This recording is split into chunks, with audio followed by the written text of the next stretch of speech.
Alors apparemment chez Tesla on casse les prix de la recharge, encore, depuis le 1er février, et la hausse des prix de l'électricité, le kilowattheure n'a jamais été aussi cher. En sortie de prise domestique pourtant, sur les marchés, le prix de l'énergie est en baisse. De quoi amener Tesla à diminuer une fois de plus ses tarifs dans ses stations de recharge. Résultat, un plein au superchargeur coûte parfois moins cher qu'à la maison. Et surtout c'est bien plus rapide. Non mais enfin ça va falloir m'expliquer quand même. Comment c'est possible que sur les bornes publiques, même si c'est Tesla du coup, ça soit moins cher qu'à la maison quoi. Y a pas un problème là quand même? Donc mi-janvier, il y avait eu une baisse de prix des superchargeurs, on l'avait déjà traité sur la chaîne, ok.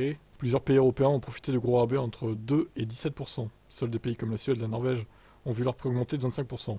La France a baissé de 16%. Il est important de noter que le prix du kilowattheure pratiqué sur les superchargeurs peut être différent en fonction des heures de la journée, avec des heures pleines de 16h à 20h et des heures creuses le reste du temps.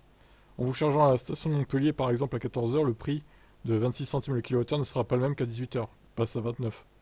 Ce qui reste acceptable, 29 vu le prix en sortie de prise maintenant. On rappelle qu'en base c'est 25 centimes, hein, quelle que soit l'heure. Le prix diffère également d'une station à l'autre, Tesla ne donne pas vraiment d'explication sur le pourquoi du comment, mais on peut imaginer une volonté de diriger vers un superchargeur plutôt qu'un autre. Ou parce que le loyer à certains emplacements est plus cher qu'à d'autres. Peut-être aussi, ouais. Par exemple, des stations comme Parly 2, qui affichent 38 centimes en heure creuse et 42 en heure pleine, et par rapport à celle de Vélizy 2 qui est à 15 km, affiche 26 centimes et 29 centimes. Là, c'est quand même énorme la différence. Et donc, bah, autant faire les 15 km, hein, si tu veux faire le plein, honnêtement, c'est le bon plan, quoi. Un possesseur de Tesla ne paiera pas le même prix qu'un possesseur d'une autre marque, à moins de payer un abonnement de 13 euros par mois. Plus de 2 tiers des superchargeurs sont ouverts à tous. Malgré ces différences, il est donc bien possible de payer le kilowattheure à 26 centimes la plupart du temps. Bon, après, ils font des calculs, etc. Voilà. Ok. C'est vrai que c'est quand même étonnant cette différence. Ça n'a jamais été aussi peu. Il n'y a jamais eu aussi peu de différence entre les stations superchargeurs et le prix chez nous, quoi.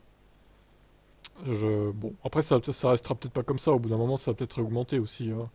Mais bon, pour l'instant, faut en profiter, hein, tant que c'est comme ça, j'ai envie de vous dire, hein. Et puis surtout, c'est beaucoup plus rapide, oui. Bon, après, ça reste quand même plus avantageux de recharger chez soi en heure creuse, quoi qu'il advienne, que sur un superchargeur en heure creuse. Mais bon, faut attendre, quoi. Faut patienter plus longtemps chez soi. Bon, en tout cas, il y a très peu de différence maintenant, hein. On verra si ça reste comme ça ou si la différence redevient comme avant, ou presque. Qu'est-ce que vous en pensez, vous?